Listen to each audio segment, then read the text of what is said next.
Okay, this is a Wheelersburg tornado oral history interview.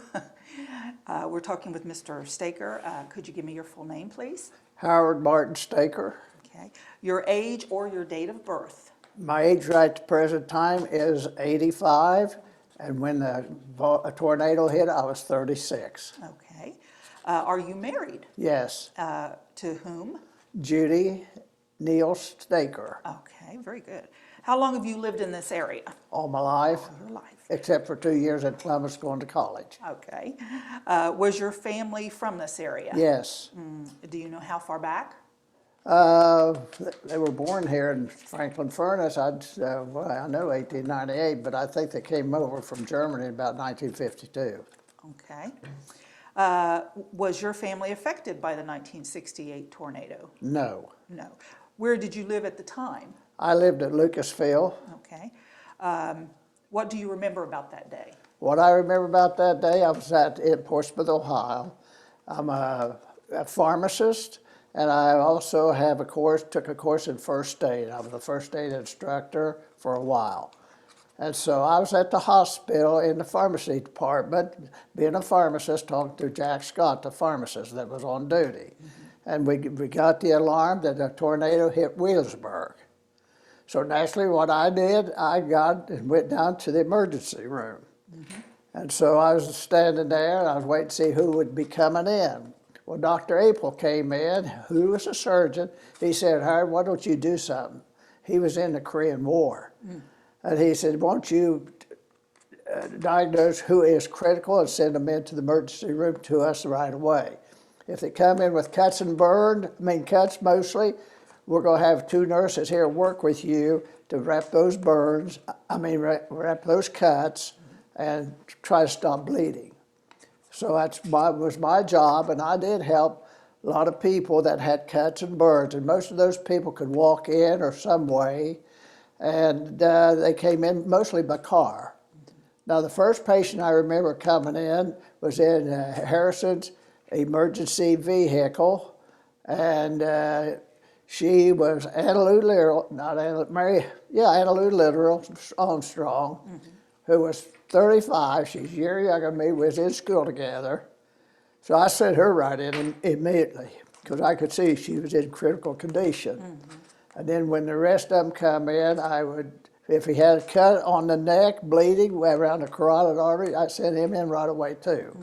But if it's cuts on the legs and feet, maybe something on the face, we would use gauze pads and gauze wrapping material and tape and Band-Aids to try to stop the bleeding till they could get sutured or see the physicians.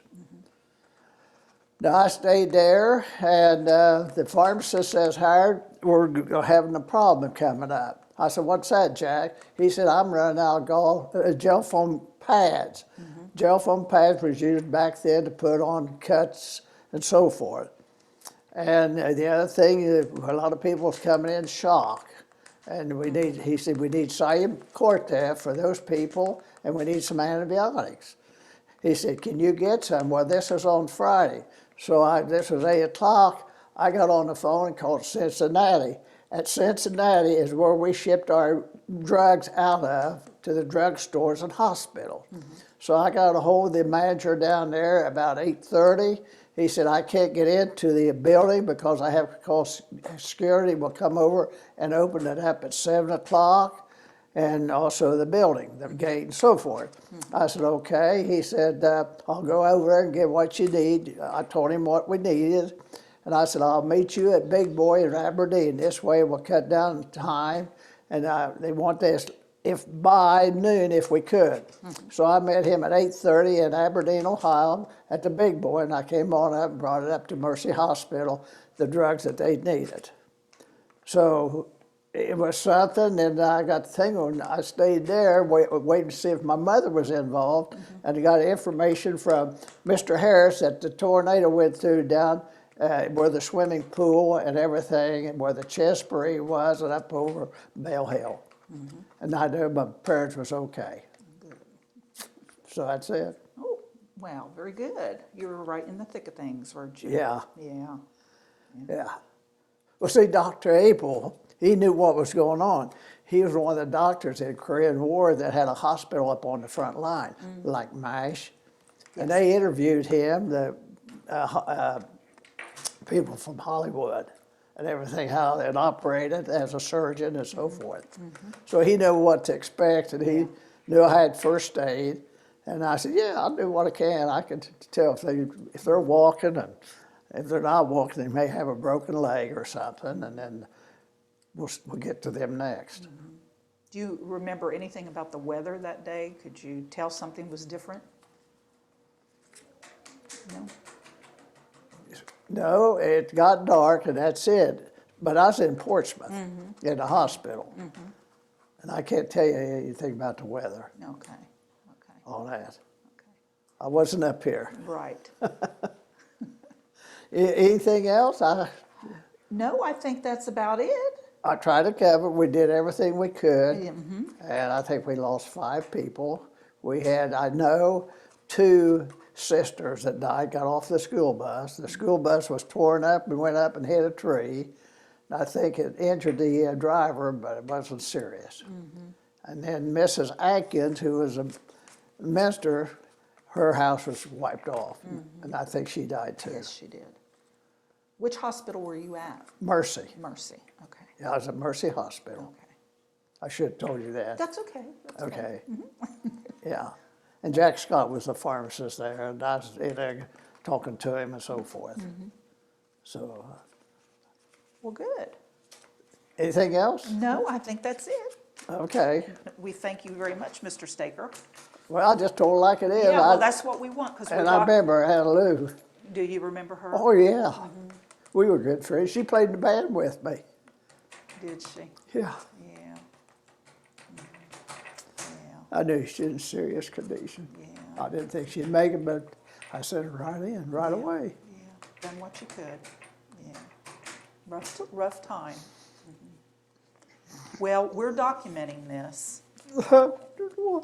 No, yeah. Well, I'm an old man. There's nothing wrong with it. Stress, I have a hard time taking stress. Yeah. I got through it. Yes, you did. Yes, you So did. forth. Yeah, and you did a wonderful job. Well, And don't apologizing for your emotion. It was a very emotional time, oh yeah. and it still affects. You're not the only one we've interviewed that it affected. So I mean, emotionally, while you're talking about it, because it's still fresh in your mind. So don't. Well, it brings up history in my mind. Right. So don't But apologize. I didn't cry or anything. I had a job to do. Yeah. And, you know, it didn't bother me because I knew I had a job to do. Yeah. And so forth. And but who knows? It was stressful. Yeah. It was a hard time. Yeah. It was a hard time. Yeah. But we do appreciate you talking to us about it, because it needs to be documented in our history. Yeah. And we need to recognize the 7 souls that were lost. So Yeah. How yes. many we lose? 7? 7. Okay. We lost 7 lives, yes, that day. I can remember Mrs. Atkins coming in, and I don't remember the 2 sisters. Can't think of their name. Underwood was the one that passed away. The other one was severely injured. Oh, she was? Okay. I knew it was 2 was injured and so forth. Now, I don't, you know, we had some other kids come in with injuries, and then I decided we were send them in. And then I found out, I'd heard, and I didn't know that now, I thought it was 2 Underwood girls was killed, getting off the school bus. That's what I heard down there, you know, they told me. Right. On it. Yeah, one of them is still here in Wheelersburg, Oh, she is? Okay. from what I've heard, yes. Okay. And I remember this school bus being knocked up against a tree. Anybody tell you that? No, we just heard about the one at Mr. Sherman's house that the top of it was tore off. But we didn't hear about that one. Well, it's one that the Underwood kids got off on Dogwood Ridge. Now, was this the house up? I don't know. No, this bus was parked at Mr. Sherman's house. He had gotten home. He was a bus driver. He got home and he hung on to a tree stump out front. Yeah. Was that the same one? Yeah. Okay, yes. Yeah. Yeah. Yeah, the that's state, it. That's, Yeah, and then he this- held on to the tree. So some way, somehow, I don't know. yeah, Yeah, that comes back to me, yeah. yeah, That's it. Yeah. And I think they rode that bus. Yes, Now, I he think may have so. lived there too. yes, he did, because he saw his house blow up, Okay. yeah, Okay, yeah, so, okay. That's all coming back. yeah. Well, we thank you again. Well, okay.